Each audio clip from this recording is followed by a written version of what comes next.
de Horter est là pour faire un lien entre l'environnement et les tournages de films. Oui, on va faire un lien avec la transition écologique. Il faut peut-être rappeler comment le cinéma est financé en France.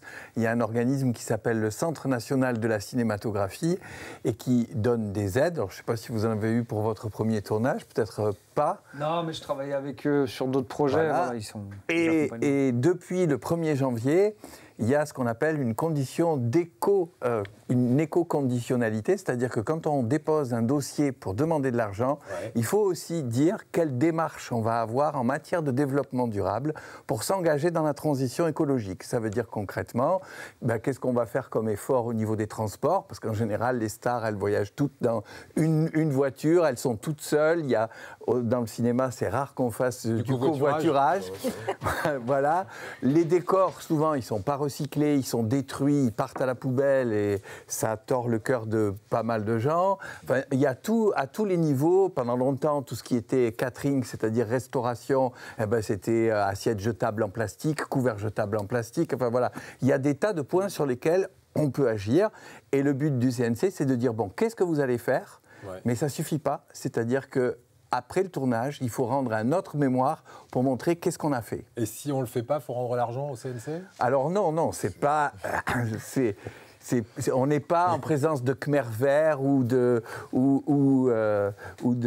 d'écologie punitive. Ça, il y a beaucoup de gens qui essayent de mettre en avant ce genre de choses. Non, c'est simplement qu'il faut changer de mentalité, il faut réussir à rentrer dans cette nouvelle manière de vivre, et donc il faut bien essayer d'inciter les gens à... C'est ce qu'il y a de plus dur, changer les mentalités. Regardez par exemple la cigarette, le temps qu'il a fallu pour remplacer l'image du cow-boy et se dire non, ça donne plutôt le cancer et on va essayer de s'en passer. C'est pas cool. Voilà, c'est pas cool.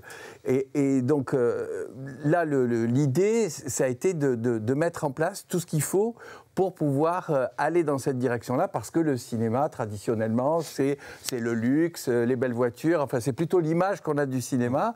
On ne les voit pas comme des écologistes convaincus. Voilà. En gros, ça va dans le bon sens, en conclusion. Alors, c'est le but du jeu. Il y a depuis 2020 une alliance qui s'appelle EcoProd.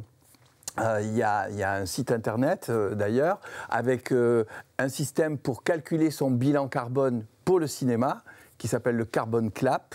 Il y a un label qui s'appelle EcoProd. Il y a des films maintenant, et sur le site d'EcoProd, vous avez toute la liste des films qui sont labellisés, de manière à ce qu'il y ait des outils et qu'on puisse aller dans ce sens-là. Il faut savoir qu'un tournage, souvent, c'est à peu près 1 million de tonnes, ce qui correspond à peu près à un voyage aller-retour Paris-New York, et que nous, en tant qu'individus... Qu'est-ce que vous avez dit comme chiffre ? 1 million de tonnes de CO2 ?